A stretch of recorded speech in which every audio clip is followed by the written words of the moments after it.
Hey, how are you doing? And what you're living for is roughly programmed in your subconsciousness. And the number of choices you make in your life is roughly in accordance to your subconsciousness.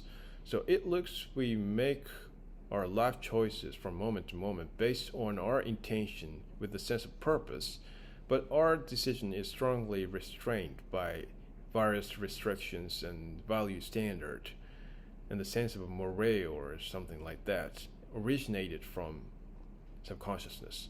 So subconsciousness is your life indicator that gives you good inspiration when you decide something and gives you motivation to do something that attracts you with no reason.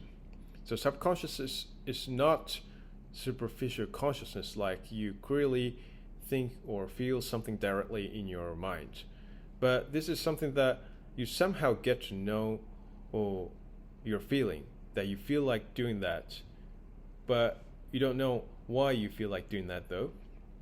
So in other words, this is like sixth sense or instinctive inspiration or something like that. So I believe choices you make in your life, in your everyday life, and even at the very important moments of your life is 80% based on your subconsciousness. So no matter how strongly you assert that our free will is not restrained by anything, we unintentionally entrust our decision making to our subconsciousness. So an individual subconsciousness has its personal individual potential and the sizable willpower and tolerability of making effort and a sense of value and sense of moray or something. And inevitably, what you can achieve in your life is already decided by subconsciousness. So in the first place, we don't feel like doing something that is beyond permissible range of our subconsciousness instinctively. Of course, you can resist your fate and you can resist your circumstance with your mental force to change something or come true your dream. But if tolerability of making effort and your sense of morale and your original potential coming from your subconsciousness are not sufficient to accomplish it, or totally different from what you start doing it to register your fate, you definitely give up doing it halfway and experience setback at some point of your life, no matter how strongly you are firmly determined to change your life. So most people set their dreams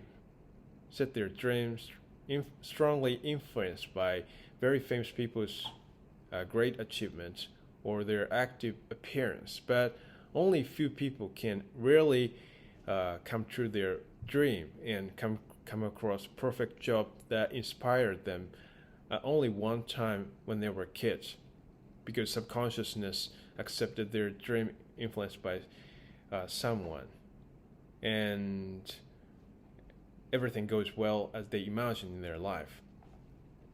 So in most cases, our life mission that subconsciousness envision doesn't match something we dream of.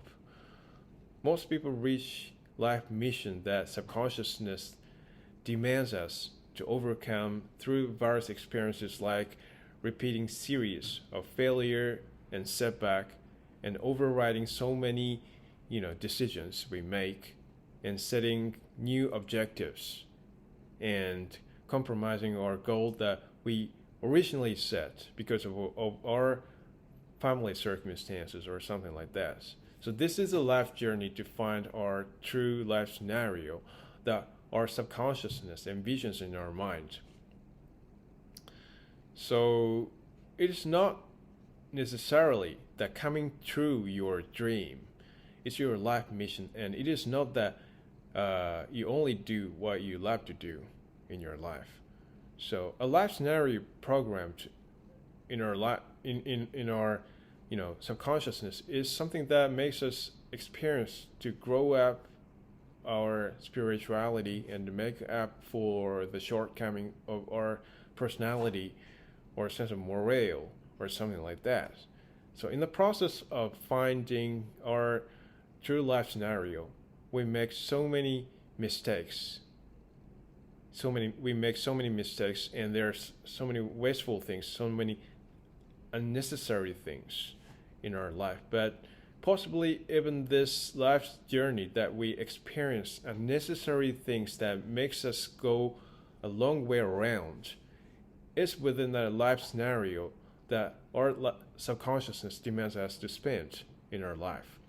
So what I want to say here is that our subconsciousness knows our life mission. And our job is to find the life mission to be overcome through various experiences in our life.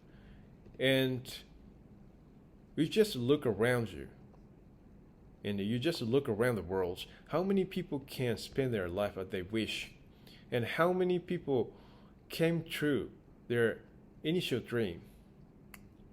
So there are, overwhelmingly a lot of people who spend their life that is opposite to what they initially envisioned in their youth. And we try to find some happiness from something that we don't hope for. This is compromise. But many times, your fate forces you to compromise your objective and your decision making in your life. And you may do a job that you don't like to do. So thinking this way, our life is programmed. Like we should learn something from unfortunate circumstance we don't expect while we hold up great ideal. So because successful experience gives us only small awareness, so that may be worthless for our lives. Successful experience may be worthless for our life. So we should stop blaming over our life that we don't expect and we don't hope for. And we really have to focus on what we can learn from it. This is a life.